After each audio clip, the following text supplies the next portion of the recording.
الحمد للہ نحمدہ ونصلی علی رسولہ الکریم. لوگ محبت میں افطاری کرا دیتے ہیں لیکن کسی کی محبت میں کبھی نہیں کھاؤ. افطاری میں آدمی سلیکٹڈ چیزیں کھاتا ہے جس میں نہ پیٹ بہت زیادہ بھرے کہ نیند آئے اور نہ کچھ تسلی نہ ہو. جب کسی کے اور کے یہاں افطاری کرتے ہو تو خربوزے کیلے اور پتہ نہیں کیا کیا. میری عادت ہے افطاری میں چاٹ کھاتا ہوں چنے کی. اس سے فائدہ یہ ہوتا ہے کہ نہ تو وہ بالکل ہلکی چیز ہے اور نہ اتنی بھاری کہ روٹی سالن کھاؤ نا نیند آتی ہے. تو درمیانہ سا رہتا ہے آدمی, کچھ کھجوریں کھا لی, کچھ تھوڑی سی چاٹ کھا لی, بس پھر تراویح کے بعد کھا لے آدمی. اب لوگ کیا کرتے ہیں, خربوزہ اور تربوز. ابے بھائی یہ تو پیٹ میں, خالی پیٹ میں جا کے یہ کلابازیاں کھائیں گے جا کے. تسلی خربوزوں سے کون پیٹ بھرتا ہے؟ کیا خیال ہے؟ چلو بھائی, ہم نے کل سورہ یوسف کہاں تک پڑھی تھی؟ خواب آیا. ہاں, وہ جو رمضان 2025, میں اس لیے بتا دیتا ہوں کہ وہ بعض دفعہ پرانا بیان چل رہا ہوتا ہے, نیا کر کے مارکیٹ میں اس کو لایا جاتا ہے. اچھا, میرے ایک اعلان سن لیں. میرا تراویح 8 رکعت یا 20 جو بھی اختلافی مسئلہ چل رہا ہے, اس پہ 11 سال پہلے بیان ہوا تھا. اس پہ شاید انہوں نے 13 سال لگا دیا. 11 سال پہلے آڈیو بیان ہوا تھا, وہ کہیں سے مل گیا ہے, مل نہیں رہا تھا, تو وہ ہم نے چینل پہ چلا دیا ہے. اس میں ہمارے جو اہل حدیث علماء ہیں, ان کے ایک بڑے مشہور عالم گزرے ہیں, حافظ زبیر علی زئی رحمہ اللہ. انہوں نے بہت مدلل رسالہ لکھا ہے, تو اس کا ایک ایک لفظ پڑھ کے نا, ایک ایک دلیل پڑھ کے میں نے اس میں جواب دیا ہے. تو آڈیو بیان ہے, وہ لازمی سنیں بھی اور شیئر بھی کریں. اور اختلافی مسائل میں علمی باتیں کرنا, دلائل دینا, یہ برا نہیں ہے. برا ہے کہ جب مار دھاڑ یہ جب چیزیں شروع ہو جاتی ہیں, تو علمی انداز سے جواب دینا وہ ہمیشہ سے رہا ہے, تو اس میں ٹینشن نہ لیا کرو. ٹینشن لینے کا ہے ہی نہیں بھائی. سب کا مقصد کیا ہے؟ اللہ رسول کو فالو کرنا. کیا خیال ہے؟ تو اس لیے اتنا صحابہ کے درمیان اس سے بڑے بڑے اختلافی مسائل کھڑے ہوئے ہیں, لیکن فروعی مسائل پہ کبھی وہ تانو تشنیع نہیں کی انہوں نے ایک دوسرے پہ. تو وہ آڈیو بیان شیئر کریں. نہیں بھی سننا بعض لوگوں کو دلچسپی نہیں ہوتی, تو شیئر کریں زیادہ سے زیادہ. وہ تو بہت مدلل ہے, وہ ہے بھی پرانا. اس وقت ہم ویڈیو بناتے بھی نہیں تھے, چینل ہی نہیں تھا ہمارا کوئی, تو آڈیو بیان ہوا تھا, کسی نے ڈال دیا, وہ مل ہی نہیں رہا تھا, مارکیٹ سے ہی شارٹ ہو گیا تھا وہ. تو اب اللہ کا شکر ہے کسی نے نکال کے دیا ہے. وہ نعمان بھائی ہیں, ادھر ہی پڑوس میں ہوتے ہیں, اللہ ان کو جزائے خیر دے, ان کے پاس تھا کہیں, تو وہ چل گیا ہے. وہ جس کو مسئلہ ہے, جس کو نہیں مسئلہ ہے, جو پڑھتا آ رہا ہے پڑھتا رہے آرام سے. جس کو سمجھنا ہے نا وہ پڑھ لے, اس کے بعد معاملہ سیٹ ہو جائے گا. اس میں صرف ایک دلیل کا جواب نہیں آیا, کیونکہ اس وقت وہ کسی نے وہ دلیل ہمارے سامنے پیش کی نہیں تھی. وہ دلیل یہ ہے کہ امام مالک سے قول منقول ہے کہ یہ پتہ نہیں اتنی ساری رکعتیں کس نے ایجاد کر لی ہیں, تو وہ 8 رکعتیں کے قائل ہیں. ایسا کچھ بھی امام مالک کی کتابوں میں نہیں لکھا ہوا. یہ علامہ شوکانی نے کہیں ان سے غلطی ہو گئی ہے, یا ان کے قریب کے کسی عالم سے, تو ہمارے اہل حدیث حضرات نے وہیں سے لے کے مارکیٹ میں اس کو چلا دیا ہے. لیکن امام مالک سے ایسا کوئی قول منقول نہیں ہے. امام مالک سے وہی قول منقول ہے 36 رکعتوں والا. تو کم سے کم یعنی 20 سے کم کسی مجتہد امام کا قول ہمیں نہیں ملتا. چلو آگے چلتے ہیں ہم. ہاں تو جی, سورہ یوسف ہم یہاں تک پہنچے تھے. یوسف علیہ الصلاۃ والسلام نے جب خواب کی تعبیر بتائی, تو یوسف علیہ السلام نے کیا فرمایا؟ جس کے بارے میں امید تھی کہ یہ اب نجات پا جائے گا, دوسرا جس کو پھانسی ہو جائے گی اس کو تو کیا بتاتے کہ بھائی میری سفارش کرنا. وہ کہہ رہے میری جان پہ بنی ہوئی ہے, میں آپ کی سفارشیں کرتا پھروں. اس پر احسان تھا, اس کو خواب کی سچی تعبیر بتائی, تو اسے کیا کہا کہ بادشاہ, جو بادشاہ ہے اس کے سامنے میرا ذکر کر دینا. بھائی ایک قیدی جیل میں پڑا ہوا ہے, قرآن کہتا ہے فَأَنْسَاهُ الشَّيْطَانُ ذِكْرَ رَبِّهِ, شیطان نے اسے بادشاہ کے سامنے یاد دلانے سے بھلا دیا. اس سے ہمیں کیا سبق ملتا ہے؟ کچھ لوگوں کی نالائقیاں کچھ لوگوں کے لیے آزمائشیں ہوتی ہیں. تو کسی اور کی غلطی سے بھی اگر حادثہ ہوتا ہے تو اس کو غلطی کی سزا تو دیں، لیکن اپنے حادثے کو اللہ کی طرف سے آزمائش سمجھیں اور سمجھیں اسی میں میرے لیے خیر ہے. تو یوسف علیہ السلام کے لیے اسی میں خیر تھی نا، کیونکہ ابھی بادشاہ اگر ان کو نکال دیتا، بھائی کیس سماعت کرتا اور کہتا ہے ان کی غلطی نہیں ہے، تو کیا ہوتا؟ وہ پروٹوکول کے ساتھ تھوڑی نکلتے جو کچھ دن مزید جیل میں رہنے کے بعد پروٹوکول کے ساتھ نکلے ہیں، وہ پروٹوکول نہیں ملنا تھا. تو اس لیے اس کی غلطی اور یوسف علیہ السلام کے لیے اللہ کی رحمت. اللہ چاہتے تھے کچھ وقت اور جیل میں رہیں، اس سے مزید آزمائش ہوگی اس سے آپ کی. اب جی بھول بھلائیاں ہو گیا یوسف علیہ السلام، پھر جیل میں. اب کیا ہوا بھائی؟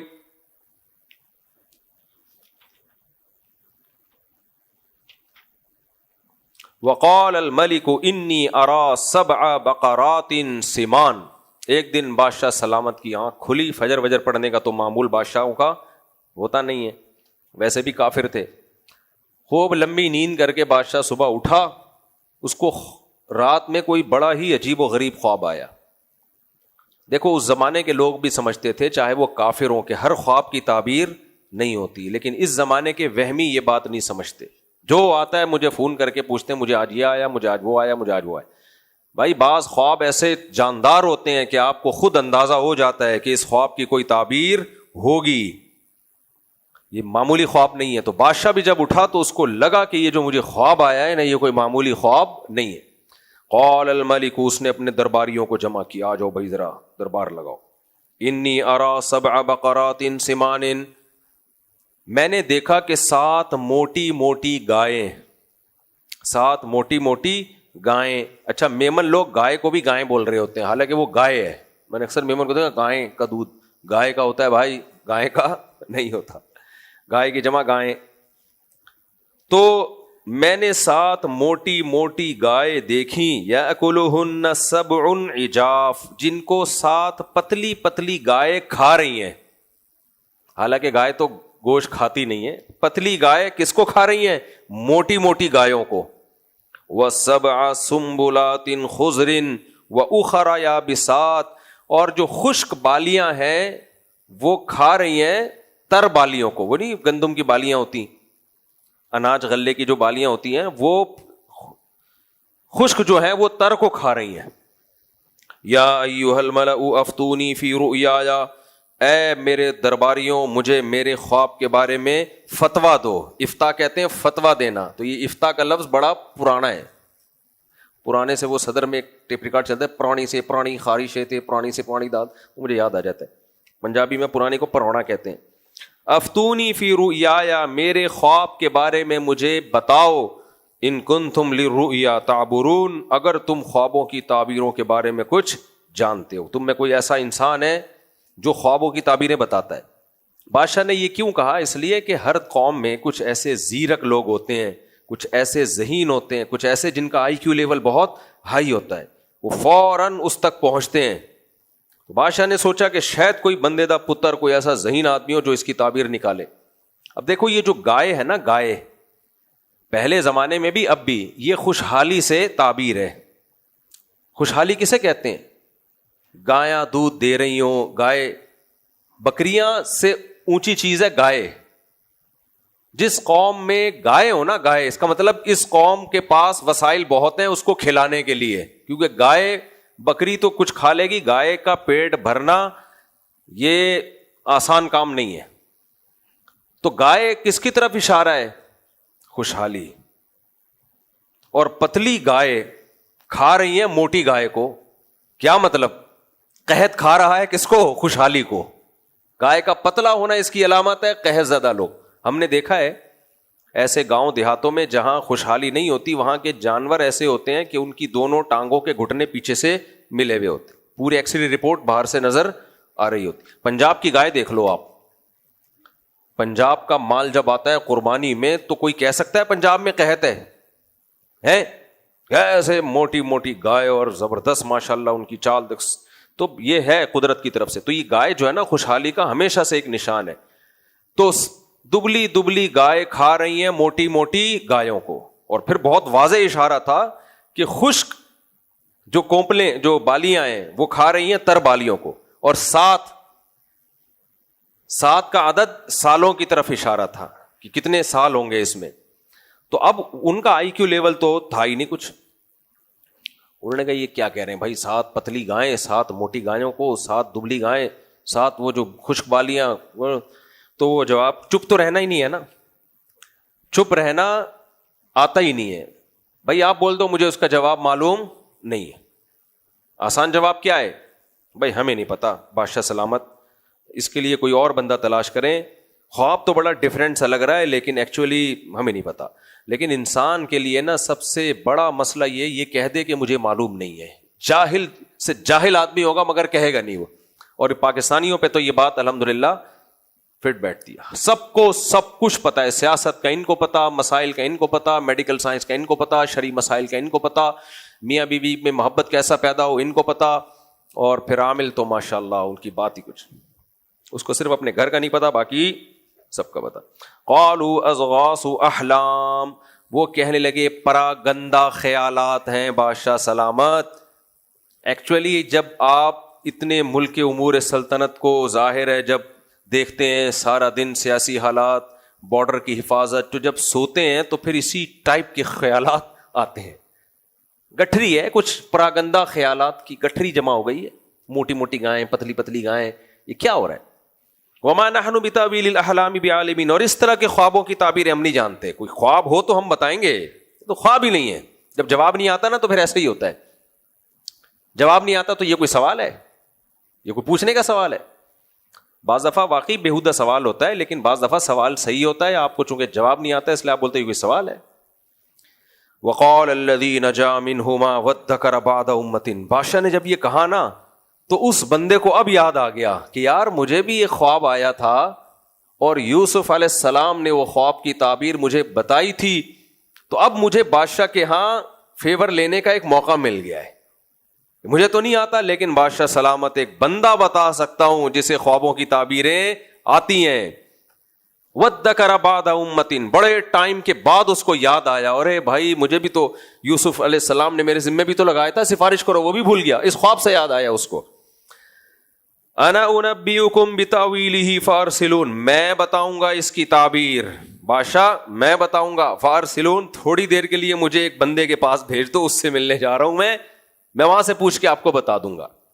یوسف ایھا الصدیق, یوسف اے دوست. اس کو اندماج, قرآن نے بیچ کا واقعہ حذف کر دیا. اس سے بڑا مزہ آتا ہے جب آدمی عربی میں تلاوت کرتا ہے نا. یعنی اب دیکھیں قرآن کا انداز دیکھیں. قرآن کہہ رہا ہے کہ جو نجات پا گیا تھا, جیل سے رہائی مل گئی تھی, اس کو بڑے ٹائم کے بعد یاد آیا اور بادشاہ سے کہنے لگا مجھے بھیجیں, میں تعبیر بتا دوں گا. اور پھر آگے قرآن کیا کہہ رہا ہے, یوسف اے دوست, افتینا فی 7 بقرات, یعنی قرآن نے بیچ کے سارا پروسیس حذف کر دیا.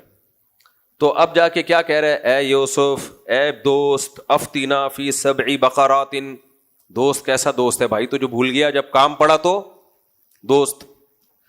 ایھا الصدیق, اے دوست, افتینا فی 7 بقرات سمان, آپ ہمیں بتائیے 7 موٹی گایوں کے بارے میں, یاکلہن 7 عجاف, جن کو 7 پتلی پتلی گائے کھا رہی. پتلا پتلے سے آپ مجھے پتہ نہیں کیوں ذہن میں آ رہے ہو بار بار, پتلے سے بیٹھے ہوئے ہو نا آپ.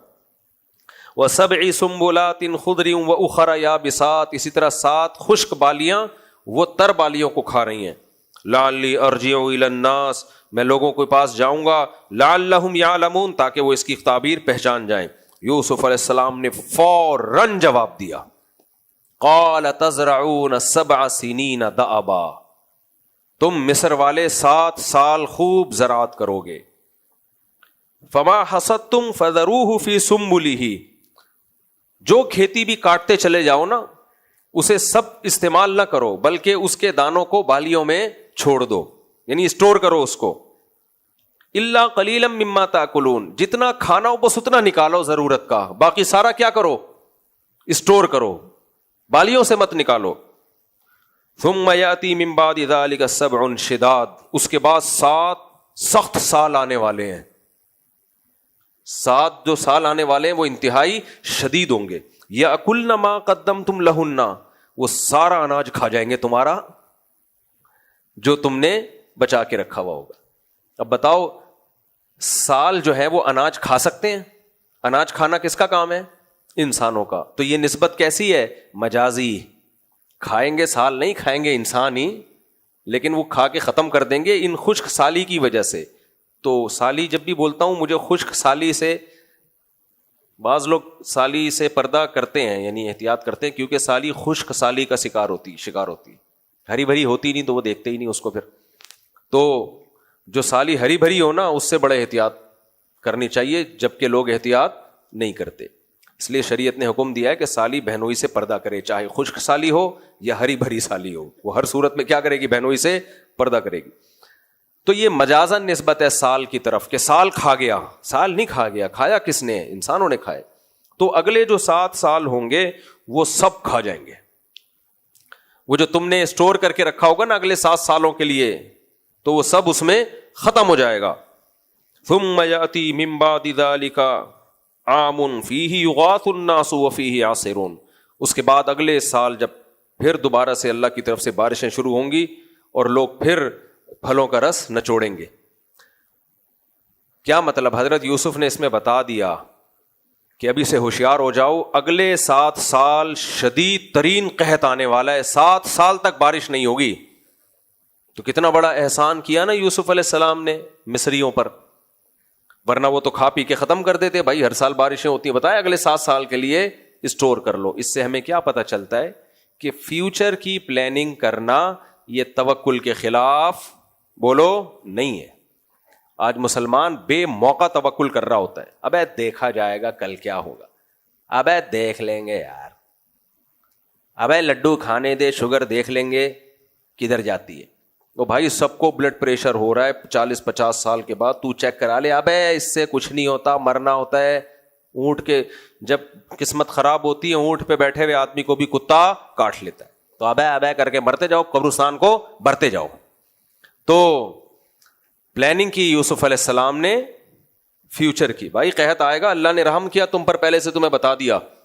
تو اس لیے 7 سال میں محدود کھاؤ اور باقی سارا اگلے 7 سال کے لیے اسٹور کرو. اور اسٹور کرنے سے فائدہ کیا ہوگا؟ اگلے 7 سال وہ ذخیرہ شدہ ہی کھانا ہے تم نے. آگے چلتے ہیں ہم. ثم یاتی من بعد وقال الملک اتونی به. جب اس نے بادشاہ کو جا کے تعبیر بتائی, بادشاہ بہرحال ذہین تھا, اس نے کہا بھائی یہ بالکل صحیح دماغ کیا ان کا, کیونکہ یہ جو بادشاہ کو لگ گیا کہ یہ 100% صحیح تعبیر ہے. وجہ کیا تھی کہ گائے اور یہ جو بالیاں ہیں یہ علامت کس کی ہوتی ہیں؟ خوشحالی اور خشک سالی, یعنی قحط اور خوشحالی کی علامت ہوتی ہیں یہ. بادشاہ نے کہا ایتونی بھی, اس جو جیل میں جو قیدی ہے اس کو ڈائریکٹ میرے پاس لے کر آؤ. رہائی بھی ہو گئی اور ڈائریکٹ اب میرے پاس. فلما جاءہ الرسول, جب بادشاہ کا نمائندہ آیا. دیکھو رسول کسے کہتے ہیں؟ نمائندے کو. وہ جو لا الہ الا اللہ چشتی رسول اللہ, وہ پوڈ کاسٹ میں نے جواب دے دیا نا اب میں, اس لیے ورنہ میں ایسے مسئلے اٹھاتا نہیں ہوں. تو وہ کلمہ پڑھانا بالکل غلط تھا, لیکن وہاں چشتی رسول اللہ کا مطلب رسول اصطلاحی معنی میں نہیں تھا. رسول کا مطلب لغوی معنی کہ اللہ کا نمائندہ. ہر عالم پیغمبر کا نمائندہ ہے, وارث ہے. تو اس معنی میں وہ اللہ کا بھی نمائندہ ہے کہ اللہ کا پیغام لوگوں کو پہنچا رہا ہے. وہ الگ بات ہے کہ ایسا کلام کرنا نہیں چاہیے, یہ مسٹیک ہے, یہ غلطی ہے, ایسا مبہم لفظ بولنا نہیں چاہیے. لیکن ان کی نیت اپنے آپ کو اللہ کا رسول کہلوانا اصطلاحی معنی میں نہیں تھا. تو یہ جگہ جگہ قرآن میں رسول کا لفظ استعمال ہو رہا ہے. اور اگر پھر ہم وہی کہتے ہیں اگر واقعی اللہ کے رسول کا انہوں نے کلمہ پڑھایا تو پھر کافر ہیں بھائی. پھر کافر کیوں نہیں بولتے؟ اور پھر جو ان کو مومن مانے وہ بھی کیا ہے؟ کافر. پھر تو ہم بھی کافر. ہم تو معین الدین چشتی رحمۃ اللہ علیہ کو صرف مومن نہیں بہت بڑا بزرگ سمجھتے ہیں بھائی. بہت دین کی خدمت کی ہے انہوں نے. ہاں یہ کلمہ بہرحال انہوں نے غلط کہا ہے, اس کو ہم اس غلطی کو صحیح نہیں کہتے, لیکن جتنی غلطی ہے اتنی کہنی چاہیے. یہ کہنا کہ اپنے نام کا کلمہ پڑھایا, کلمہ اس معنی میں کہ اپنے آپ کو اللہ کا رسول کہلوایا, رسول اصطلاحی معنی میں, نبی کے معنی میں, تو یہ غلط ہے, یہ نہیں کہلوایا انہوں نے. چلو میرے بھائی جلدی سے ہم پھر کہاں نکل لیے. ثم یاتی, ہاں تو بادشاہ نے کہا ان کو لے آؤ. قال ارجع الی ربک. اب دیکھو مجھے ایک بات بتاؤ, جب جیل کی رہائی کے لیے اتنے عرصے سے آپ جیل میں پڑے ہوئے ہو, کوئی بندہ آ کے آپ سے کہے کہ بادشاہ آپ کو بلا رہا ہے, تو آپ فوراً نکلنے کے لیے دوڑو گے کہ نہیں دوڑو گے؟ کیا خیال ہے بھائی؟ بھائی ابھی جاؤ, ابھی تو یہاں سے نکلو, لیکن یوسف علیہ السلام نے کیا کیا؟ ارجع الی ربک، واپس نہیں آؤں گا ابھی میں. فاسألہ ما بال النسوۃ اللاتی قطعن ایدیہن، جا کے بادشاہ سے پوچھو کہ جن عورتوں نے ہاتھ کاٹ ڈالے تھے مجھے دیکھ کر اور پھر مجھے گناہ پر ورغلانے کی کوشش کی، ان سے اناؤنسمنٹ کرواؤ کہ یوسف کی غلطی نہیں تھی. پہلے میری براءت کا اعلان ہوگا کہ میں غلط نہیں ہوں، میں نے بادشاہ کے ساتھ خیانت کی کوشش نہیں کی، یہ کلیئر کٹ اعلان کرو، اس کے بعد میں آؤں گا. کیوں یوسف علیہ السلام ایسا کر رہے ہیں؟ بھائی پیغمبر ہے، پیغمبر پہ ذرا سا شک اور شبہ بھی آپ کی دعوت کے کام میں رکاوٹ بن سکتا ہے. آپ کا ہدف دین کی تبلیغ ہے، تو ہر وہ چیز جو دین کی تبلیغ میں رکاوٹ بنے گی اس کو پہلے سائڈ پہ لگانا ہے. یہ ہوتے ہیں ویژنری لوگ. سمجھ میں آ رہی ہے بات؟ دنیا مقصد ہوتی تو بھائی نکل جاؤ یار، ابھی دیکھیں گے پھر کیا ہے. اس میں خطرہ کتنا تھا یوسف علیہ السلام کا ایسے کرنے میں؟ خطرہ اس بات کا تھا ابھی تو بادشاہ جوش میں آیا، بلا کے لے آؤ، اور جا کے ابھی تفتیش کرنا شروع کر دی تو پتا چلا زلیخا پھر مکر گئی ہے بھائی، اور عورتیں پھر مکر گئی. بھائی ہماری تو بدنامی ہے اپنے آپ کو غلط مان لینے میں، اور بادشاہ سلامت آپ کی بھی بدنامی ہے، اس کیس کو فی الحال تھوڑا پینڈنگ میں ڈال دو، پھر بعد میں اس پہ مشورہ کریں گے. اور پتہ چلا بادشاہ سلامت، خواب کی تعبیر تو مل گئی، 4 دن کے بعد پھر بھول گئے. پھر یوسف علیہ السلام جیل میں. یہ خطرہ تھا یا نہیں تھا؟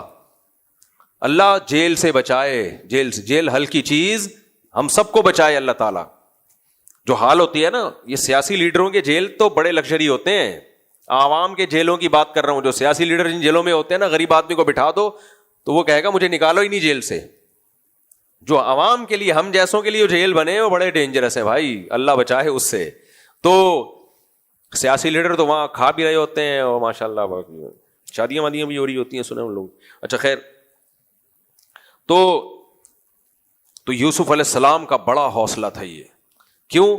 اپنی صفائی بیان کرنا مقصد نہیں ہے، آگے دین کی دعوت. کہ ذرا سا مجھ پہ اگر شک بھی ہو گیا تو کل میں دعوت دوں گا، لوگ کہیں گے بھائی ان پہ تو ایک الزام لگا ہوا ہے، اب پتہ نہیں زلیخا سچی تھی یہ سچے تھے. یوسف علیہ السلام نے کہا ارجع الی ربک فاسألہ ما بال النسوۃ اللاتی قطعن ایدیہن ان ربی بکیدہن علیم. میرے رب کو تو پتہ ہے، لیکن بادشاہ تو پہلے تحقیق کر کے اناؤنس کر. صحیح بخاری کی حدیث ہے، رسول اللہ صلی اللہ علیہ وسلم نے فرمایا، حدیث کا مفہوم ہے کہ یوسف میں بہت صبر تھا. آپ نے فرمایا اگر میں یوسف علیہ السلام کی جگہ ہوتا تو میں فوراً چلا جاتا. یہ نبی صلی اللہ علیہ وسلم کی تواضع ہے. حالانکہ صبر یوسف نبی کا بھی بہت زیادہ ہے جو آپ نے کیا، لیکن آپ کی تواضع یہ یوسف علیہ السلام کی اہمیت بتانے کے لیے، ان کا صبر بتانے کے لیے فرمایا نبی نے کہ اگر میں یوسف کی جگہ ہوتا تو فوراً داعی کو لبیک کہہ کے چلا جاتا. لیکن یوسف علیہ السلام کا صبر آپ دیکھو کہ اس وقت انہوں نے کہا نہ میں ابھی نہیں آؤں گا، پہلے اعلان کرواؤ میری برات کا. اب یہ بھی دیکھیں یوسف علیہ السلام کی حکمت. یوسف علیہ السلام کو معلوم تھا کہ اب ان کو میری ضرورت ہے، تو پہلے اپنی برات کا ان سے اعلان کرواؤ. قال ما خطبكن اذ راوتن یوسف عن نفسه. بادشاہ کچھ انسان کا بچہ تھا، بھولا نہیں، شکر ہے. اس نے جمع کیا اور عورتوں کو بولا بتاؤ صحیح سچویشن، 2 اور 2 4 کی طرح کلیئر کرو، معاملہ کیا ہے. ان عورتوں کو بھی غیرت آ گئی کہ ہماری وجہ سے ایک بے گناہ شخص اتنے عرصے جیل میں پڑا ہوا ہے اور اللہ انہیں اتنی عزت دے رہا ہے، خوابوں کی تعبیر بتا رہے ہیں، اور یہ جیل کے قیدی بھی ان کے نیک اعمال کی گواہی دے رہا ہے. تو ان کو غیرت آ گئی. انہوں نے انہوں نے کہا کہ حاش للہ ما علمنا علیہ من سوء. اللہ کی قسم ہم نے اس میں کوئی برائی نہیں پائی. یعنی یہ نہیں کہا کہ بدکاری نہیں کی ہے، زنا نہیں کی ہے، صرف اتنا نہیں، من سوء. بدکاری برائی تو بہت آگے کی چیز ہے. ذرا سی بھی برائی، کیا مطلب ذرا سی برائی؟ کسی غیر عورت کی طرف نظر اٹھا کے دیکھنا بری نیت سے، یہ بھی نہیں ہے ان میں. آگے زنا تو بہت دور کی چیز ہے. کبھی آج دیکھو نا، زانی بھی کچھ لوگ زنا کرتے ہیں، کچھ زنا تو نہیں کرتے لیکن ٹھڑک کہیں نہ کہیں سے پوری کر رہے ہوتے ہیں. تھوڑا انٹی سے مسکرا کے بات کر لیا، تھوڑا ٹکٹکی مان کے دیکھ لی، تھوڑا کھڑکی سے جھانکا، ہاں بھائی کھڑی ہوئی ہیں بالکنی میں کہ نہیں کھڑی ہوئی. یہ اس طرح کے بھی ٹھرکی ہماری سوسائٹی میں پائے جاتے ہیں. بس یہ اتنا اس پہ اکتفا کرتے ہیں، کہتے ہیں یار صبح صبح جب تک کسی انٹی کا دیدار نہ ہو ناشتہ نہیں ہوتا. تو قرآن کہہ رہا ہے کہ ان عورتوں نے کہا ما علمنا علیہ من سوء، ذرا بھی ہم نے ان میں کوئی برائی نہیں پائی ہے. قالت امرأۃ العزیز الآن حصحص الحق، جو عزیز مصر کی بیوی تھی اس نے کہا اللہ نے حق کو واضح کر دیا، یعنی حق واضح ہو چکا ہے، اللہ کا نام نہیں لیا، حق واضح ہو چکا ہے. انا راودتہ عن نفسہ وانہ لمن الصادقین، میں نے اس کو برائی کی طرف ورغلانے کی کوشش کی تھی اور وہ سچے لوگوں میں سے ہے. ذلک انی لم اخنہ لیعلم انی لم اخنہ بالغیب وان اللہ لا یہدی الکید الخائنین. یوسف علیہ السلام کو دربار میں بلایا گیا، اناؤنسمنٹ ہو گئی بھائی یہ بے گناہ ہے. تو یوسف علیہ السلام نے کہا کہ میں نے جو جیل میں آنے سے پہلے براءت کا اعلان کروایا، اپنی صفائی کا اعلان کروایا، کیوں کروایا؟ یہ بتانے کے لیے لم اخنہ بالغیب، کہ میں نے عزیز مصر کی غیر موجودگی میں خیانت نہیں کی ہے.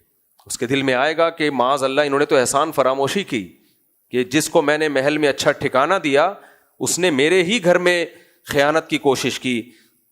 یہ بہت ضروری ہے، سمجھ رہے ہو؟ احسان فراموشی بہت برا عمل ہے. وَأَنَّ اللَّهَ لَا يَهْدِي كَيْدَ الْخَائِنِينَ، اور میں یہ بھی دکھانا چاہتا تھا کہ خیانت کرنے والوں کو اللہ سیدھا راستہ نہیں دکھاتا.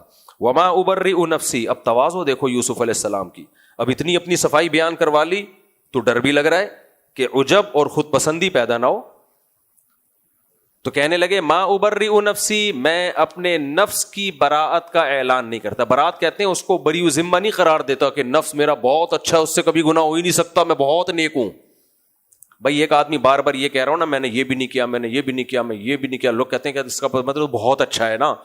ہاں جی میں بہت اچھا ہوں، صحیح ہے نا، میں تو بہت نیک ہوں. تو یوسف علیہ السلام کہہ رہے نا نا نا میں اچھا نہیں ہوں. ابرئ نفسی یعنی میں اپنی ذات کے اعتبار سے، کہ نفس جو نفس ہے نا میرا، وہ اس کی میں برات کا اعلان نہیں کرتا. کیوں؟ ان النفس لامارۃ بالسوء، انسان کے دل کا کام، نفس کا کام تو برائی کی طرف ہی لے کے جانا ہے. ہماری چاہتوں نے آج تک ہم سے کبھی کوئی اچھا کام کروایا؟ بولو. دل ہمیشہ الٹے کاموں کا ہی چاہ رہا ہوتا ہے، اچھے کام کا دل نہیں چاہتا. تو یوسف علیہ السلام کہہ رہے ہیں دل کا تو کام ہی برائی کی طرف ابھارنا ہے. الا ما رحم ربی، ہاں وہ جس پر میرا رب رحم کرے. تو میرے رب نے مجھ پہ رحم کیا ہے کہ میرے دل کو برائی سے روک دیا. یہ میرا کمال نہیں ہے. ان ربی غفور الرحیم، میرا رب معاف کرنے والا اور رحم کرنے والا ہے. وقال الملک اتونی بہ، بادشاہ نے جب ان کی یہ کلام سنا نا، یہ حکمت کی باتیں، کہ اپنی یعنی یہ بھی ثابت ہو گیا کہ ان پہ الزام جھوٹا تھا اور تواضع بھی کتنی. تو بادشاہ بھی کچھ لیول تھا، مجھے ایسا لگتا ہے کہ اس کا بھی کچھ لیول فرعون کی طرح نہیں تھا بے وقوف. فرعون تو کیسی پینڈوں والی باتیں کرتا تھا نا کہ سیڑھیاں لگاؤ اوپر چڑھ کے موسیٰ کے خدا کو دیکھنا چاہتا ہوں. یہ پاگل ہو گیا تھا دماغ. وہ بھی مصر کا ہی تھا اور یہ بھی کہاں کا تھا. اس سے پتہ چلتا ہے فرعون کے باپ دادے میں کچھ اچھے لوگ گزرے تھے. شادی غلط جگہ ہو گئی تھی تو فرعون ٹائپ کی چیزیں پیدا ہو گئی. بعض اب آدمی شریف ہوتا ہے، شادی غلط ہو جاتی ہے اس کی. تو بادشاہ نے کہا کہ یہ کچھ بڑے ذہین آدمی لگ رہے ہیں، یعنی جو جس طرح کی یہ باتیں کر رہے ہیں بہت سمجھداری والی باتیں ہیں. تو قال الملک اتونی بہ استخلص لنفسی، بادشاہ نے کہا ان کو میرے پاس لاؤ، یہ میرے لیے. اب مجھے اپنے دربار میں ایسا بندہ چاہیے، کیونکہ ایسے ذہین اور خیر خواہ لوگ مارکیٹ میں اویلیبل نہیں ہوتے. تو سمجھدار بادشاہ تھا. فلما کلمہ، پھر جب اس نے یوسف علیہ السلام سے کچھ بات چیت کی تو اور زیادہ متاثر ہو گیا. قال انک الیوم لدینا مکین امین، آج آپ ہمارے لیے قابل اعتماد بھی ہیں. یعنی ہم اسٹیٹ اور ریاست کے راز جو ہم کسی کے سامنے ظاہر نہیں کرتے، اس کے مشورے بھی کس سے لیں گے؟ آپ سے. بادشاہ لوگ ڈرتے ہیں نا اپنے بارے میں، اسٹیٹ کے بارے میں بتاتے ہوئے کیا ہو رہا ہے بھئی ایسا نہ راز فاش ہو جائے. تو آپ پر میں اعتماد بھی کروں گا، امین ہے آپ، امانت دار، اور مکین، مضبوط ٹھکانہ ہے آپ کا ہمارے پاس. آپ کا عہدہ ہلکا عہدہ نہیں ہے. اب آپ ریاست میں جو حکمران طبقہ ہے اس کے ایک فرد ہوں گے. یوسف علیہ السلام نے کیا فرمایا؟ اجعلنی علی خزائن الارض، آپ مجھے وزیر خزانہ بنا دیں، جو جتنے اموال سے متعلق چیزیں ہیں وہ میرے حوالے کر دیں. کیوں؟ انی حفیظ علیم، میں حفاظت کرنے والا بھی ہوں اور یہ علم جاننے والا بھی ہوں. یہاں بہت ساری حکمت کی باتیں اس سے ہمیں پتہ چلتی ہے. پہلی بات، یوسف علیہ السلام بادشاہ کے دربار میں تھے, بادشاہ آفریں کر رہا ہے اور آپ ان آفروں کو بولو قبول کر رہے ہیں. مولانا طارق جمیل صاحب سے پوڈ کاسٹ میں سوال کیا گیا کہ چاروں اماموں نے بادشاہوں کے پاس, حکمرانوں کے پاس جانے سے منع کیا ہے, حالانکہ کسی امام نے بھی منع بولو نہیں کیا. اگر منع کیا ہے تو وہ لالچ میں, اپنی لالچ کے لیے, اپنے آپ کو فیور لینے کے لیے, اپنے مسائل حل کروانے کے لیے جو کر رہے ہوتے ہیں نا, کہ میرے بچے کو آرمی میں کمیشن آفیسر بھرتی کروا دیں, میرے ماموں روزگار نہیں ہے ان کی کو دکان بنوا کے دے دیں, میرے بچے کا باہر امریکہ کا ویزا لگوا کے دے دیں. یہ سب چیزوں کے لیے اگر کوئی حکمرانوں کے پاس جاتا ہے تو وہ درباری ملا ہے, سرکاری ملا ہے, اس سے کوئی خیر کی امیدیں مت رکھیں. لیکن اگر کوئی قوم کے مفاد کے لیے, دین کی تبلیغ کے لیے حکمرانوں کے پاس جاتا ہے, حکمرانوں کو رسپیکٹ دیتا ہے, اور نہ صرف رسپیکٹ دیتا ہے, ان سے عہدے مانگتا ہے, تو یہ جائز نہیں ہے, لازم ہے علماء کے اوپر. یوسف علیہ السلام اگر جیل سے نکل کے آتے اور بادشاہ ان کو بلاتا اور رہا کر دیتا اور کہتا کہ آپ کا آج سے میرے پاس ٹھکانہ ہے, میں نے آپ کو عہدہ دے دیا, یوسف علیہ السلام کہتے ہیں مجھے عہدہ نہیں چاہیے, میں منہ پہ مارتا ہوں تمہارے کافر کا بچہ. کیا خیال ہے؟ ہمارا اسٹائل یہ ہوتا, اور ایک ویڈیو بن جاتی تو سب یوسف علیہ السلام کو سلوٹ کرتے, ہماری قوم بے وقوف قوم, یار یہ ہوتے ہیں دیکھو وہ بادشاہ کے سامنے کیسے سر اٹھا کے بات کرتے ہیں, یہ ہوتے ہیں حق پرست. اور ایک وہ جامع رشید ہے, مفتی عبد الرحیم صاحب ہیں, کبھی گورنر سندھ سے مل رہے ہیں, کبھی عمران خان سے مل رہے ہیں, کبھی مولانا فضل الرحمان سے مل رہے ہیں, کبھی آرمی چیف سے مل رہے ہیں, کبھی جناب باجوہ سے مل رہے ہیں, کبھی زرداری سے مل رہے ہیں. یہ دیکھو درباری, ہم تو پہلے ہی کہتے تھے یہ کون ہے, ابے اس درباری ہو, وہ ان لوگوں سے مل کے ان کے اپنے بچے کے حالات دیکھو یار, گھر نہیں ہے ذاتی, کچھ بھی نہیں ہے, اپنے مدرسے کا بیڑا غرق ہوا ہے ان کے بیچاروں کے. ہم چندہ کر کر کے نا ادھر ادھر سے, کبھی غفار بھائی کے پاس, کبھی ستار, جن سے بھی میرا ریلیشن ہے, یار تو 2 مہینے کی تنخواہیں تم دے دو, بڑا ثواب ملے گا تمہیں. تو یہ پروپیگنڈا بہت برا ہے. مولانا طارق جمیل صاحب کا بھی ایسا ہی ہے, ملتے ہیں سب سے. میں یقین سے کہہ سکتا ہوں ایک دھیلا مولانا نے کبھی کسی حاکم سے نہیں لیا ہوگا. آپ اپنی سیاسی دھڑک کسی عالم پہ نہ نکالو. مولانا جب عمران خان سے ملے تو مسلم لیگیوں نے اینٹ سے اینٹ بجا دی, اور جب نواز شریف سے ملے تھے تو پی ٹی آئی والوں نے اینٹ سے اینٹ بجا دی تھی. تو بھائی اپنی آپ کی اپنی محبت, اپنی عقیدت ایک جگہ, کوئی عالم کو آپ ایز اے مذہبی اسکالر لو, وہ ان سے ملا ہے تو ان سے بھی ملے گا, ان سے ملے تو ان سے بھی ملیں گے, اس میں کیا خرابی ہے؟ ہاں مل کے پیسے لے رہے ہیں, ان کی چاپلوسی کر رہے ہیں, غلط چیزوں میں ان کی حمایت کر رہے ہیں, اس پہ آپ آواز ضرور اٹھاؤ کہ کوئی کسی سے مل کے غلط چیزوں میں بھی اس کو سپورٹ کر رہا ہے, یہ حرام اور ناجائز ہے, یہ درباری ملا ہے یقیناً.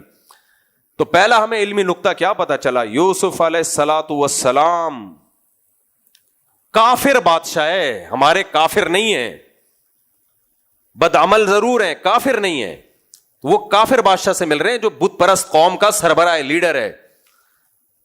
تو ایک بات اس سے مل بھی رہے ہیں, احترام سے بات بھی کر رہے ہیں, اور کیا کہہ رہے ہیں اس کو, جب اس نے کہا کہ آپ کا ہمارے پاس مضبوط ٹھکانہ ہے, تو صرف ٹھکانہ قبول نہیں کر رہے بلکہ ایک مزید آفر کر رہے ہیں کہ ایسا خالی پیلی کا ٹھکانے سے کیا ہوگا بھائی, مجھے وزیر خزانہ بنا دیں. ہمارے وزیر خزانہ کو کتنی خوشی ہو رہی ہوگی سن کے کہ میں نے تو بالکل اسی پہ عمل کیا, تو مجھے وزیر خزانہ بنا دے. کیوں یوسف علیہ السلام نے یہ پیشکش کی تھی پتہ ہے آپ کو؟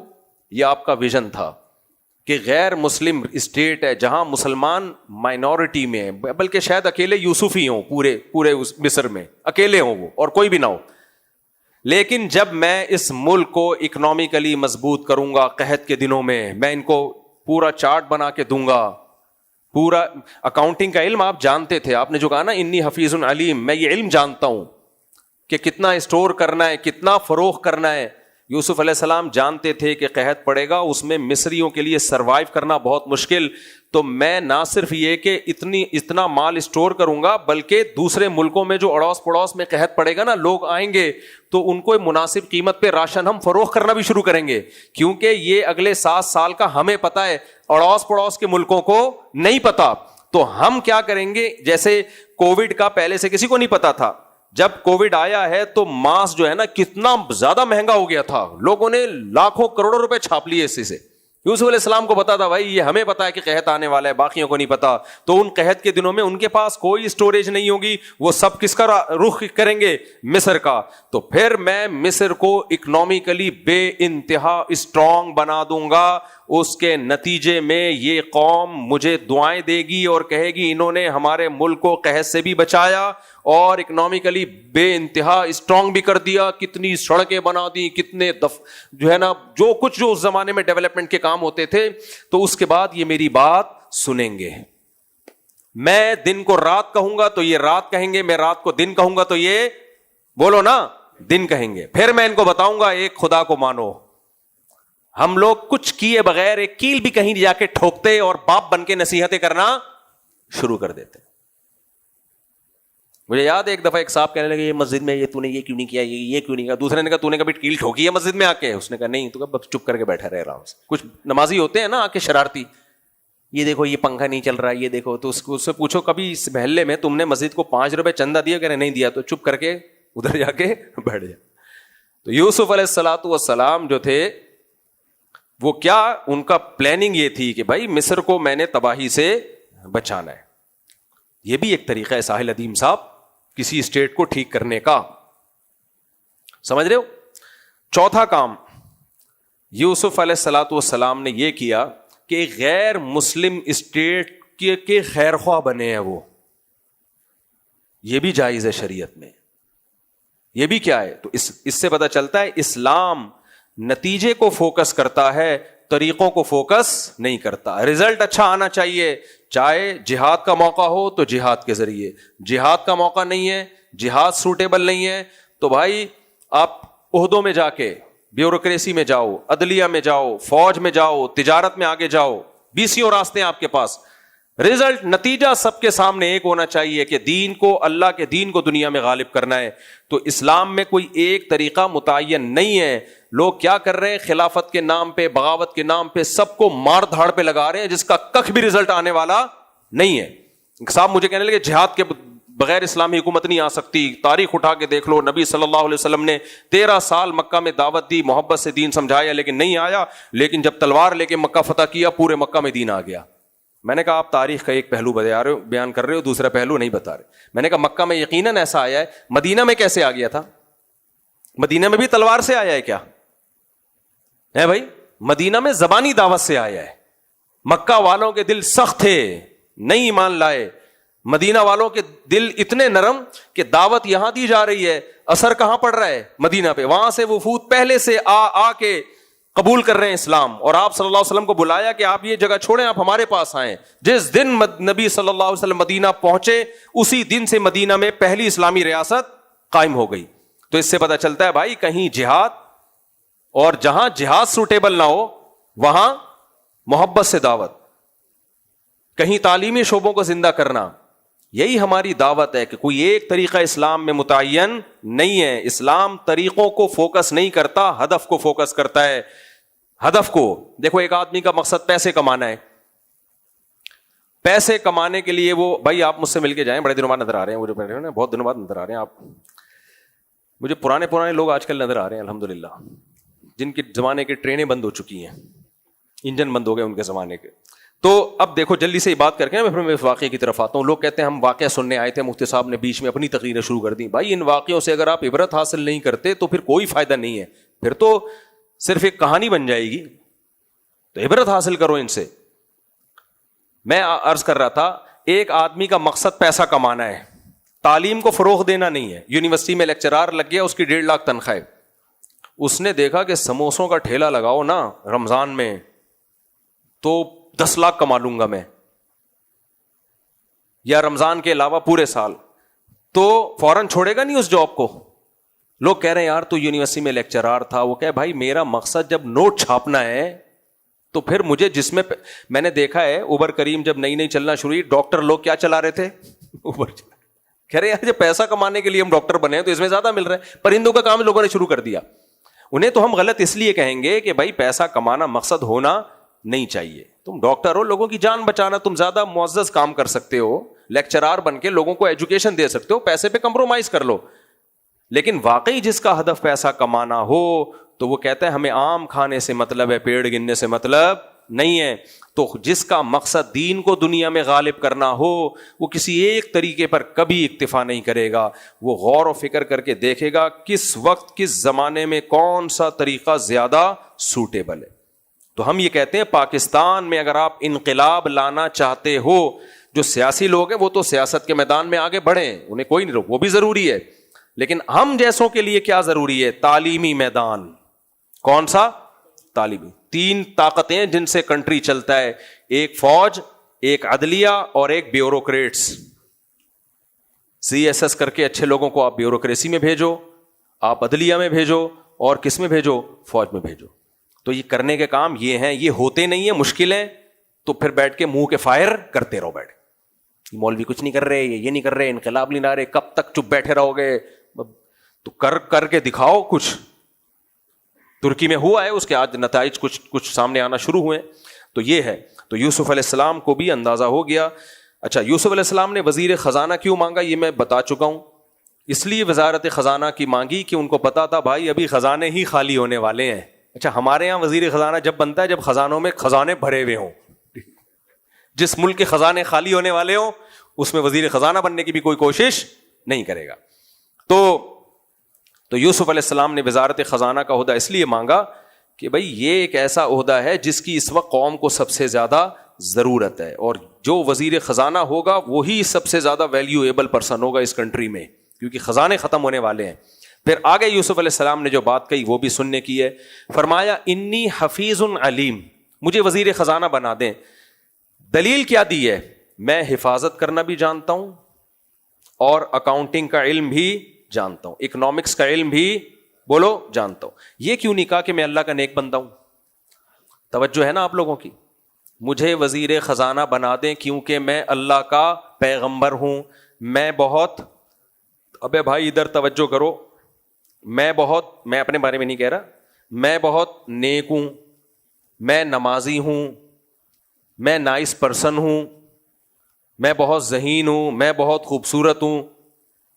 یہ نہیں کہا یوسف علیہ السلام, یہ بتانے کے لیے کہ جس کام کا جو اہل ہو اس میں اس کام کی صلاحیت کا ہونا ضروری ہے. سمجھ میں آ رہی ہے بات کہ نہیں آ رہی؟ آج یہ بھی ایک بڑا مسئلہ ہے کہ جس میں جس کام کی صلاحیت نہیں ہوتی اسے وہ کام سونپ دیا جاتا ہے. میں زیادہ ڈیٹیل میں نہیں جاؤں گا. ایک وزیر تعلیم پہ لطیفہ سناتا تھا, ہمارے کچھ دوستوں کو اس پہ غصہ آتا ہے تو میں نے لطیفہ سنانا چھوڑ دیا, لیکن میں سنا کے پھر رجوع کر لیتا ہوں اس سے. وہ لطیفہ یہ تھا کہ ایک ریٹائر وزیر تعلیم سے انٹرویو لیا جا رہا تھا کہ آپ تعلیم کے بارے میں پوچھا جا رہا تھا, تو وہ کہنے لگا کہ بھائی مجھے کیا تعلیم کا پتا. تو کسی نے کہا کہ آپ وزیر تعلیم تھے, آپ کو تعلیم کا نہیں پتا. کہہ رہے جب تھے اس وقت نہیں پتا تھا, تو اب تو ریٹائر ہو گئے ہیں. لیکن یہ غلط لطیفہ ہے, یہ صحیح نہیں ہے.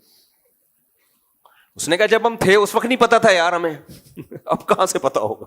اچھا خیر, یہ غلط ہے, ایسا ہے نہیں. وزیر تعلیم کو تعلیم کا پتہ ہوتا ہے الحمدللہ. اچھا, تو انی حفیظ علیم, میں حفاظت بھی کروں گا. ہاں, وزیر خزانہ میں 2 کوالٹی کا ہونا ضروری ہے. نمبر 1 امانت دار ہو. بعض دفعہ پتہ سب کچھ ہوتا ہے, علم ہوتا ہے, لیکن پھر دیانت دار نہیں ہوتا, کھا رہا ہوتا ہے خزانوں کو. تو 2 نمبر ہوگا, چاہے کتنا ہی ماہر ہو وہ بھی بیڑا غرق کرے گا خزانوں کا. اور ہو تو 1 نمبر لیکن علم ہی نہیں ہے, پتہ ہی نہیں بھائی مصر میں کتنا مال اسٹور کرنا ہے اور کتنا فروخت کرنا ہے اور کس چیز کی کیا قیمت رکھنی ہے. پتہ چلا اتنا مہنگا کر دیا, لوگ خرید نہیں رہے ہیں, اتنا سستا کر دیا کہ اپنے ہی خزانے خالی ہو گئے سارے کے سارے, پبلک لوٹ لاٹ کے لے گئی. تو بہت 7 سال کی جو کیلکولیشن ہے آسان نہیں ہے. اور آپ کو پتہ ہے اکاؤنٹنگ کے علم کی بنیاد بھی کس نے رکھی ہے؟ مسلمانوں نے, گوروں نے یہ سارا علم مسلمانوں سے لیا ہے. آگے چلتے ہیں ہم. تو انی حفیظ علیم, تو اس طرح قرآن کہتا ہے وَكَذَلِكَ مَكَّنَّا لِيُوسُفَ فِي الْأَرْضِ, اس طرح ہم نے یوسف کو زمین میں مضبوط ٹھکانہ دے دیا, باقاعدہ حکومتی عہدہ مل گیا, بادشاہ کے بہت قریب ہو گئے. يَتَبَوَّأُ مِنْهَا يَحَيْثُ يَشَاءُ, جہاں چاہے ٹھکانہ بناتے. نُصِيبُ بِرَحْمَتِنَا مَن نَّشَاءُ, اللہ کہتے ہیں ہم جس کو چاہیں اپنی رحمت پہنچا دیتے ہیں. وَلَا نُضِيعُ أَجْرَ الْمُحْسِنِينَ, اچھے عمل کرنے والوں کے اجر کو ہم ضائع نہیں کرتے. یوسف نے اچھا کیا, صبر کیا ہر پریشانی میں, اور زنا سے اپنے آپ کو دور رکھا, تو ہم کیسے ہو سکتا ہے کہ اچھے لوگوں کے عمل کو ضائع کر دیں. آگے اللہ تعالیٰ فرماتے ہیں وَجَاءَ إِخْوَةُ يُوسُفَ فَدَخَلُوا عَلَيْهِ فَعَرَفَهُمْ وَهُمْ لَهُ مُنْكِرُونَ, اب 7 سال کے بعد قحط پڑا تو بھائی دنیا بھر سے خبریں پھیل جاتی تھی نا کہ روٹی پانی ختم. تو یہ لوگوں میں نا مصر کے ارد گرد کے جتنے کنٹریز تھے ان میں یہ آہستہ آہستہ خبریں پھیل گئی, بھائی مصر میں جو گورنمنٹ ہے نا ان کے پاس چیزیں اسٹور ہوئی ہوئی ہیں اور وہ لوگ مناسب ریٹ پہ فروخت کر رہے ہیں. تو دنیا بھر سے قافلے آنا شروع ہوئے گندم کے چکر میں. کیٹو ڈائٹ اچھی چیز ہے لیکن اتنی بھی اناج انسان کی بنیادی ضرورت ہے میرے بھائی. موضوع نہ چینج ہو جائے, آگے چلتے ہیں. تو وجاء اخوۃ یوسف, اسی اسنا میں یوسف علیہ السلام کے بھائی بھی آئے. 11 بھائی اونٹوں پہ بیٹھ کے انہوں نے فلسطین سے رخ کیا مصر کا, اور بالآخر محل میں داخل ہوئے. فعرفہم, یوسف علیہ السلام نے ان کو پہچان لیا. وہم لہو منکرون, وہ یوسف علیہ السلام کو نہیں پہچان سکے. ولما جہزہم بجہازہم, یوسف علیہ السلام نے ان سے معلومات لیں. وہ یوسف علیہ السلام جو راشن دیتے تھے نا گھر کے افراد کے بارے میں معلوم کر کے, بھائی تمہارے گھر میں ٹوٹل کتنے افراد ہیں, سوچو اگر میں ہوتا آدھا راشن ختم تو کیا خیال ہے. لیکن یوسف علیہ السلام کے والد کا خاندان بہت بڑا تھا, ٹھیک ہے نا, ہمارے خاندان سے بڑا تھا. ہم تو ادنا سے کوشش کر رہے ہیں وہاں تک پہنچنے کی. تو فعرفہم, تو یوسف علیہ الصلوۃ والسلام نے ان سے پوچھا کتنے افراد ہیں. انہوں نے بھائی ہمارا ایک اور بھائی ہے سوتیلا بھائی بنیامین, اس کو ہم لے کے نہیں آئے کیونکہ والد جو ہے نا ہمارے بہت اس سے محبت کرتے ہیں, وہ اس کو اکیلا چھوڑنا نہیں چاہتے. قال اتونی باخ لکم من ابیکم, جو تمہارے والد کا کی طرف سے بھائی ہے, یعنی سگا بھائی, سگا ہی ہوتا ہے وہ بھی والد والا, جو والد کی طرف سے جن کی والدہ الگ ہیں اس بھائی کو بھی لے کر آنا. الا ترون انی اوفی الکیل وانا خیر المنزلین, دیکھتے نہیں ہو میں تمہیں بہترین تمہارا اکرام کر رہا ہوں, تو اب اس کا تقاضا یہ ہے کہ مجھ پہ اعتماد کرو, مجھ پہ ٹرسٹ کرو, اگلی دفعہ اس کو بھی لے کر آؤ. فإن لم تأتونی بہ فلا کیل لکم عندی ولا تقربون, اگر تم اس کو لے کے نہیں آئے تو کچھ بھی نہیں ملے گا تمہیں, تمہارا حصہ بھی نہیں ملے گا. ولا تقربون, اور ادھر قریب پھٹکنے کی بھی تمہیں اجازت. ولا تقربون. قالوا سنراود عنہ اباہ وانا لفاعلون, کہنے لگے ہم ابا کو سمجھانے کی کوشش کریں گے, انشاءاللہ ہم کر کے چھوڑیں گے یہ کام.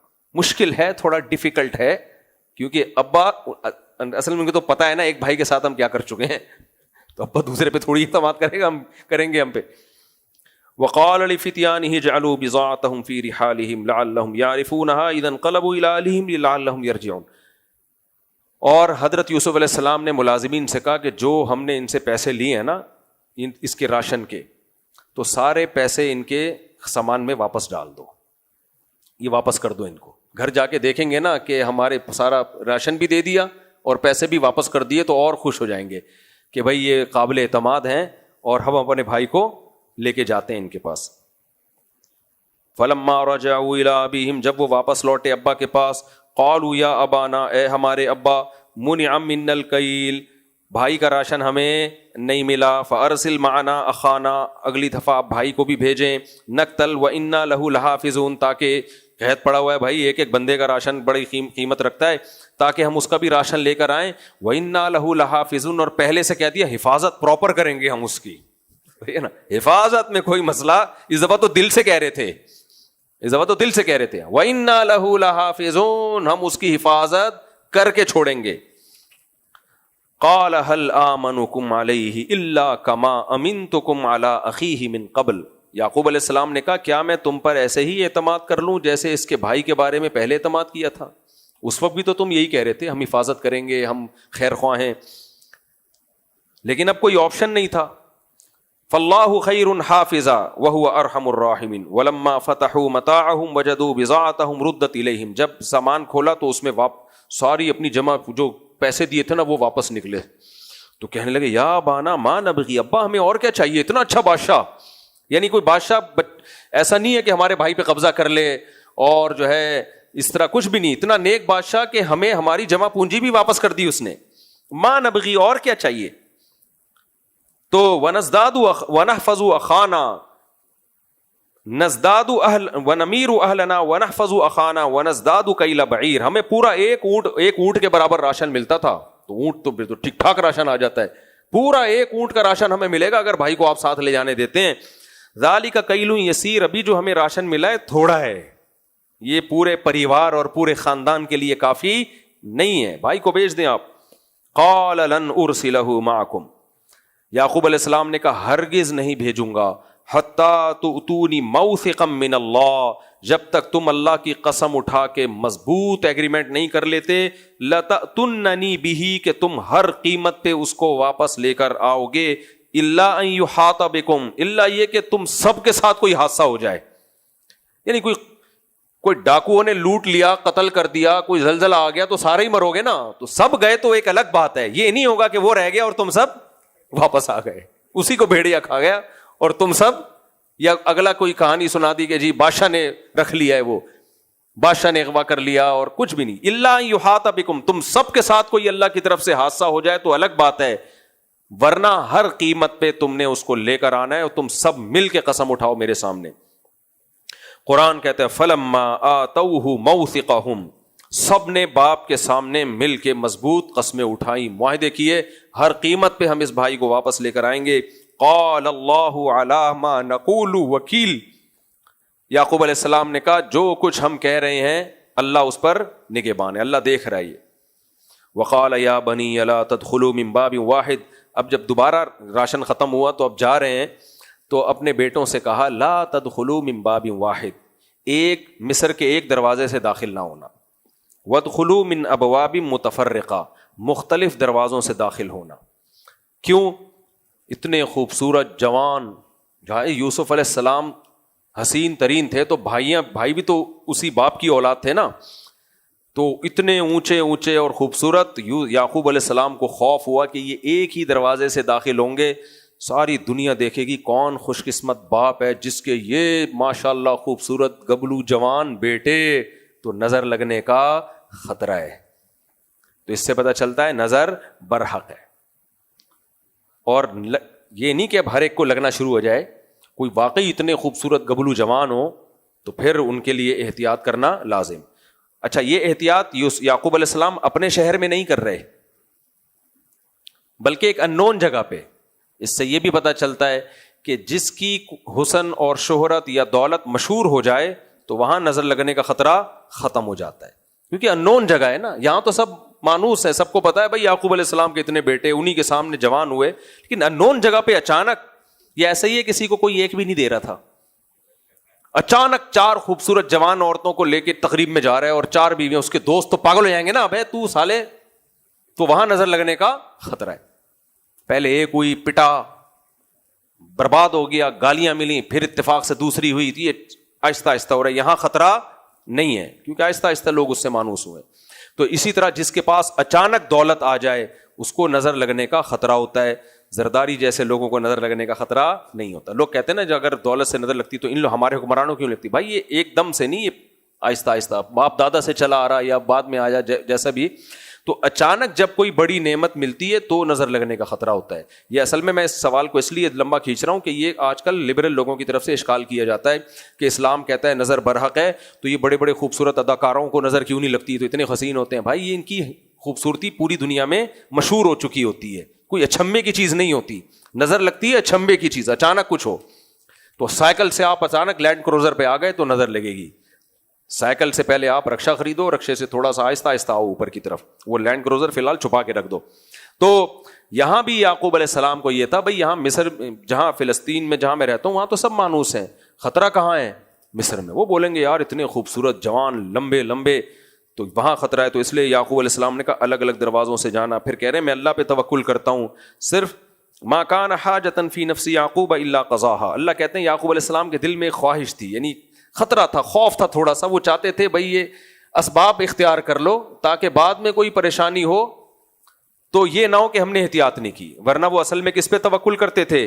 اللہ پہ۔ آج نظر کے لیے کالا پیلا بچہ ہوگا، ناک بہری ہوگی، ماں کہتی ہے اس کو نظر لگی ہے، یہ وہم ہے بھائی۔ حلیم کی دیگ والا بیچارہ غریب آدمی ٹھیلے پہ سارا دن گھوم رہا ہے اور جوتا لٹکایا ہوا ہے، پوچھا میں نے کہ یہ کیوں لٹکا رہے؟ نظر نہ لگ جائے۔ بے بھائی تیرا بزنس، تو اس کو کیا بیچارے، تو زکوٰۃ دے دیں گے لوگ تجھے، تو رکشے والے نے جوتا لٹکایا ہوا ہوتا ہے کہ نظر نہ لگ جائے۔ بھائی ٹرک لٹکائے سمجھ میں آتا ہے، ٹرک کو نظر لگی تھی تو رکشہ بنا تھا وہ، تو رکشے کو مزید کیا نظر لگے گی؟ تو اس میں وہمی لوگ زیادہ ہیں، وہمی نہ بنے. آگے اللہ تعالیٰ فرماتے ہیں وَلَمَّا دَخَلُوا مِنْهَا وَلَمَّا دَخَلُوا عَلَى يُوسُف، وہ بنیامین کو لے کے یوسف علیہ السلام کے دربار میں داخل ہوتے ہیں. آوا الیہ اخاہ، یوسف علیہ السلام اپنے بھائی کو الگ لے کر گئے، اپنے بھائی بنیامین کو الگ لے کر گئے اور کہنے لگے انی انا اخوک، میں یوسف ہوں تمہارا بھائی. فلا تبتئس بما كانوا يعملون، جو یہ ظلم تمہارے ساتھ کرتے رہے ہیں اس پہ اب نا امید مت ہو. اس سے پتہ چلتا ہے کہ ان کے ساتھ بھی سلوک اچھا نہیں تھا، انہیں بھی تنگ کر کے رکھا ہوا تھا. تو فلما ان کو تسلی دے دی کہ اب جو ہوگا نا بہتر ہوگا، اب ٹینشن نہیں لینا. فلما جہزہم بجہازہم، جب ان کا سامان تیار کیا، جعل السقایۃ فی رحل اخیہ، بادشاہ نے اپنا ایک قیمتی پیالہ جو ہے حضرت، اچھا یہ بادشاہ بن چکے تھے، قرآن سے پتہ چلتا ہے بادشاہ کی موت ہو گئی اور یوسف علیہ السلام اس کنٹری کے بادشاہ بن گئے تھے. تو یوسف علیہ السلام نے اپنا پیالہ رکھوا دیا ان کے سامان میں، بنیامین کے سامان میں. ثم اذن مؤذن، جب وہ واپس لے کے جا رہے ہیں تو ایک پکارنے والے نے کہا ایتھا العیر انکم لسارقون، اے قافلے والو تم چور ہو، تم کیا ہو؟ چور ہو. قالوا واقبلوا علیہم ماذا تفقدون، وہ فوراً پلٹے اور کہنے لگے کیا گم پا رہے ہو بھائی، تم کون سی چیز محل سے گم ہو گئی ہے جو ہمیں چور کہہ رہے ہو؟ قالوا نفقد صواع الملک، کہنے لگے ہمیں بادشاہ کا قیمتی پیالہ مارکیٹ سے شارٹ. یہ لگتا ہے کسی نے ہاتھ صاف کیا ہے، لگتا ہے کسی نے ہاتھ صاف کیا ہے. تو یوسف علیہ السلام کی بھی بظاہر ایسا لگتا ہے لگژری زندگی تھی بادشاہ بننے کے بعد، کیونکہ پیالہ قیمتی تھا. 5 روپے والا پیالہ کوئی بھی نہیں چوری کرتا میرے بھائی، نہ چوری کے الزام لگتے ہیں. تو جب اللہ نے دیا ہو نا پیسہ تو استعمال کرنا چاہیے. تو یوسف علیہ انہوں نے کہا کہ تم چور ہو، اور بادشاہ نے، ہم بادشاہ کا پیالہ گم پا رہے ہیں. وَلِمَنْ جَاءَ بِهِ حِمْلُ بَعِيرٍ، بادشاہ نے کہا جو پیالہ لے کر آئے گا. اچھا یہ ضروری نہیں ہے کہ یوسف علیہ السلام نے اسے کہا کہ یہ اعلان کرو یہ چور ہے. یوسف علیہ السلام نے تو یہ کہا بھائی ہمارا پیالہ نہیں مل رہا، جو یہ پیالہ لے کر آئے گا پورا ایک فری کا راشن، پوری ایک اونٹ کا راشن اس کو فری میں. تو اب لوگ گئے کہ تو یہ قافلہ جا رہا تھا، ان کو شک ہوا کہ بھائی یہ نہ ہو، تو کہا بھائی چور ہو، واپس. وَلِمَنْ جَاءَ بِهِ حِمْلُ بَعِيرٍ وَأَنَا بِهِ زَعِيمٌ، بادشاہ نے کہا جو میرا پیالہ لے کر آئے گا ایک اونٹ کے برابر راشن ملے گا، اور میں نے اس چیلنج کو قبول کیا. وہ بندہ کہنے لگا قالوا تاللہ، وہ کہنے لگے اللہ کی قسم، لقد علمتم، تم جانتے ہو، ما جئنا لنفسد فی الارض، ہم زمین میں فساد مچانے کے لیے نہیں آئے، ہم راشن لینے کے لیے آئے ہیں، فسادی لوگ نہیں ہیں. وما کننا سارقین، اور ہم چور لوگ نہیں ہیں. یہ بڑا مزہ آتا ہے مجھے اس آیت کو پڑھ کے. یہ نہیں کہا لا نسرق، ہم نے چوری نہیں کی ہے، نہ وما کننا سارقین، یہ بہت مزے کا جملہ ہے. ہم چور لوگ نہیں ہیں، یعنی کچھ لوگ ہوتے ہیں جو چور ہوتے ہیں، وہی چوریاں کرتے ہیں. ہم عزت دار لوگ ہیں، پیغمبروں کی اولادیں ہیں، ان پہ چوریاں سوٹ نہیں کرتی. ٹھیک ہے بھائی کو کنویں میں ڈالا، غلط کیا، لیکن وہ تو باپ کی محبت میں اور جیلسی میں کیا نا. لیکن یہ نہیں ہے کہ ہم ایسے گھٹیا معاذ اللہ لوگ ہیں کہ ہم چیزیں چوری کرنا شروع کر دیں، اس کی چیز یہاں سے اٹھا کے وہاں سے اٹھا کے. یہ چور خاندان نہیں ہے ہمارا. اس سے پتہ چلتا ہے چوری بہت ہی بدترین چیز ہے، یہ بہت ہی بےہودہ اور گندے لوگوں کی خصلت ہے. یہ عزت دار آدمی کوئی بھی گناہ کر سکتا ہے، اللہ بچائے ہم کو، چوری نہیں کرے گا کبھی. وہ یہ گھٹیا لوگوں کا کام ہے. وہاں اس کے گھر گئے، وہاں سے گھڑی اٹھا کے کیوں رکھ لی. مجھے یاد ہے 20-25 سال پرانی بات ہے، ہمارے بھائی کی ایک گھڑی تھی، تو کوئی خاتون آئی والدہ سے ملنے، گھڑی غائب. تو ہمارے گھر میں کسی نے بولا بھائی اس خاتون پہ شک ہے. اب ہماری والدہ نے کہا نہیں بھائی بڑی عزت دار خاتون ہے. نہیں جو تھا بندہ اس نے بولا نہیں بھائی نکلوا کے چھوڑوں گا. نکلوا لی گھڑی، وہ خاتون لے گئی تھی. ایک صاحب آئے، وہ الیکٹریشین تھے. ویسے تو الیکٹریشین کے ساتھ کافی واقعات ہو چکے ہیں. موبائل رکھا ہوا تھا، لے گئے. یہ ہاتھ صاف کر رہے ہوتے ہیں گھروں میں جا کے. اور سنو اللہ معاف فرمائے، ایک خاتون نے مجھ سے مسئلہ پوچھا، میں ان کا نام نہیں جانتا، کسی کا راز فاش نہیں ہو رہا. کہتی ہے میں ساری زندگی اپنے شوہر کی پینٹ سے پیسے نکالتی رہی ہوں اور میں نے پلاٹ خرید لیا ہے. اب اس پہ زکوٰۃ ہے یا نہیں ہے. اس خاتون سے میں کہتا ہوں کہ کسی کو نہیں بتا رہا کہ کس کی بات ہو رہی ہے, کوئی غیبت نہیں ہے اس میں, کسی کا راز فاش نہیں ہو. میں خود بھی بھول گیا ہوں کون ہے وہ, ابھی 3-4 دن پرانی بات ہے. میں نے کہا پلاٹ خرید لیا یار, اس میاں کو پتہ ہی نہیں ہے. اب اور ایک طرف اللہ کا خوف دیکھو, زکوٰۃ ہے یا ابے یار, تقوی کا یہ عالم ہے. بہرحال کیا ہو رہا ہے مارکیٹ میں, میں نے کہا بھائی چوری کی چیزوں پہ کوئی زکوٰۃ نہیں. اب وہ شوہر کو بتائے کیسے نا, بتائے گی تو شوہر بولے گا یار اس کا مطلب اس دن جو میرے پوری پتلون غائب ہوئی تھی وہ بھی تم نے لی ہے. وہ تو پھر جو کیس نہیں بھی بنتے وہ بھی ڈال دے گا نا. تو اس کے بعد سے تو بھائی میں کہتا ہوں جب شلوار پتلون لٹکایا کرو نا تو بہت احتیاط کے ساتھ, بہت احتیاط کرو. اچھا خیر, تو وہ کہنے لگے وما کننا سارقین, ہم لوگ چور نہیں. یہ مجھے بڑا مزہ آتا ہے یہ جملہ پڑھنے میں کہ پیغمبر کی اولادیں تھیں, خاندانی لوگ چور نہیں ہوتے. اللہ معاف فرمائے. اچھا خیر, قالوا فما جزاؤہ ان کنتم کاذبین, کہنے لگے اچھا اگر تم جھوٹ بول رہے ہو تمہارا بدلہ کیا ہوگا, سزا کیا ہے. تو ان کو تو یقین تھا ہم بھائی چور ہیں ہی نہیں. تو کہنے لگے من وجد فی رحلہ فہو جزاؤ, سامان چیک کرو, جس کے سامان میں سے پیالہ نکلا اس کو رکھ لو, وہ تمہارا ہوا. ان کو تو کانفیڈنٹلی وہ یہ بات کہہ رہے تھے نا کہ ہم لوگ نے چوری ووری تھوڑی کی ہے. تو فبدأ بأوعیتہم قبل وعاء اخیہ, اس نے کیا کیا کہ بنیامین کے سامان کو سب سے آخر میں چیک کیا تاکہ ان کو شک نہ ہو. وہاں سے شروع کیا, سب سے آخر میں. وہ بڑے دیکھ رہے تھے آرام سے, نہیں نکلا چلو بھائی دوسرے کا نمبر, تیسرے کا نمبر, چوتھے کا نمبر, پانچویں. جب بنیامین کا نمبر آیا تو ثم استخرجها من وعاء اخیہ, تو یوسف علیہ السلام کے جو والد شریک بھائی تھے ان کے سامان میں سے وہ پیالہ نکل آیا. تو کہنے لگے ان یسرق فقد سرق اخ لہ من قبل, کیسے نالائق. اب وہ سب آ گئے یوسف علیہ السلام کے پاس, پورا بھائی چلو بھائی شاباش, سب آ گئے. تو یوسف علیہ السلام نے ان سے پوچھا بھائی یہ تو ان کے جیب سے ان کے سامان میں سے وہ پیالہ نکلا ہے. تو وہ کہنے لگے بھائی دیکھو اگر اس نے چوری کی ہے نا تو اس کا ایک بھائی بھی چور تھا. اشارہ کس کو کہہ رہے ہیں, یوسف علیہ السلام کی.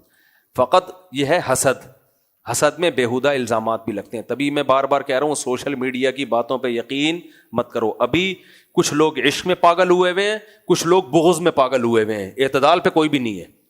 جو کسی کے عشق میں پاگل ہو گیا وہ اپنے حریف پر ہر وہ الزام لگا رہا ہے جو نہیں بنتا الزام, اور جو بغض میں پاگل ہوا ہے وہ اپنے مخالف پر اپنے چاہنے والوں کے لیے ہر وہ خوبی ثابت کر رہا ہے جو اس کو بھی پتا ہے کہ نہیں ہے. تو یہ سب پاگل, ابھی جو سوشل میڈیا چل رہا ہے یہ اب نارملٹی کی طرف چل پڑے ہم لوگ. ابھی یہ نیوٹرل نہیں ہے, ہم کچھ صحیح ہے کچھ غلط ہے, مکس چل رہا ہے, اس لیے بند کر دو. میں تو ٹک ٹاک اور یہ انسٹاگرام دیکھ دیکھ کے پاگل ہو گیا تھا, میں نے بند کر دیا. آپ دیکھ رہے ہوں گے 3-4 دن سے میں بڑی خوش مزاجی سے درس دے رہا ہوں. شروع کے دنوں میں اتنا میرے چہرے پہ رونق نہیں تھی, اب میں ذرا میں نے ٹک ٹاک اور اس سے جان چھڑا لی ہے. اتنا جھوٹ, اتنا مصیبت ہے نا, وہ اس کو گالیاں, وہ چور ہے وہ کہہ رہا ہے, وہ چور ہے وہ کہہ رہا ہے, یہ یہودی ہے کہہ رہا ہے, یہ یہودی ہے وہ کہہ رہا ہے, یہ اس نے کروایا, وہ کہہ رہے نہیں ہے اس نے کروایا. ہم لوگ یہاں بیٹھے ہوئے ڈپریشن کے ڈبے بنتے جا رہے ہیں, اسٹریس کے مریض بنتے جا رہے ہیں.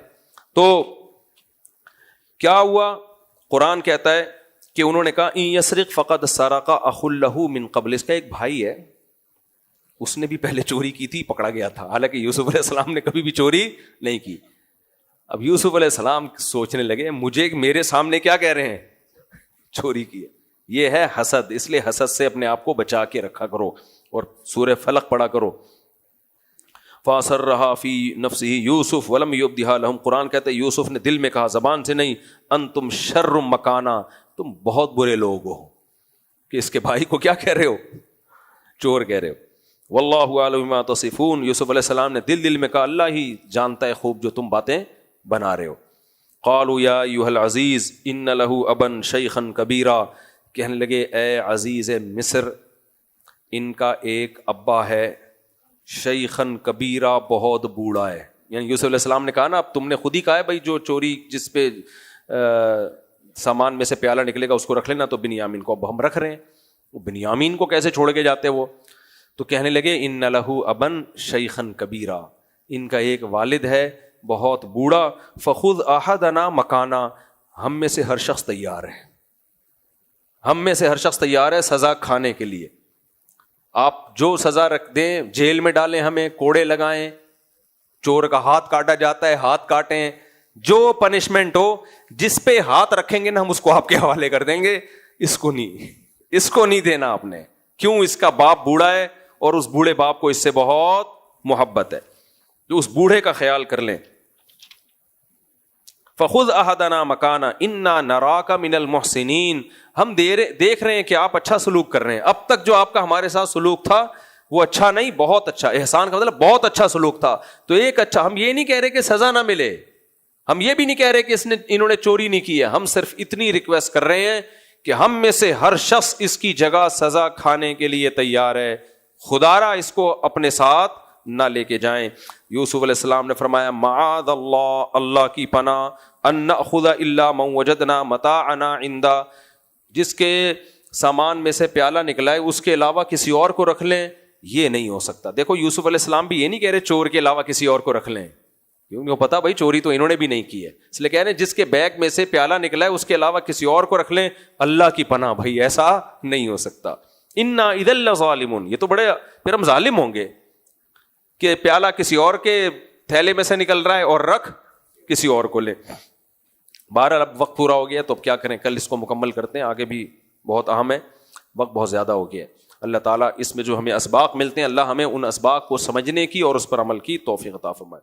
حسن رمضان کی برکتیں چھا گئی, علم و حکمت ہر ایک سمت پھیلا گئی, زندگی کا سفر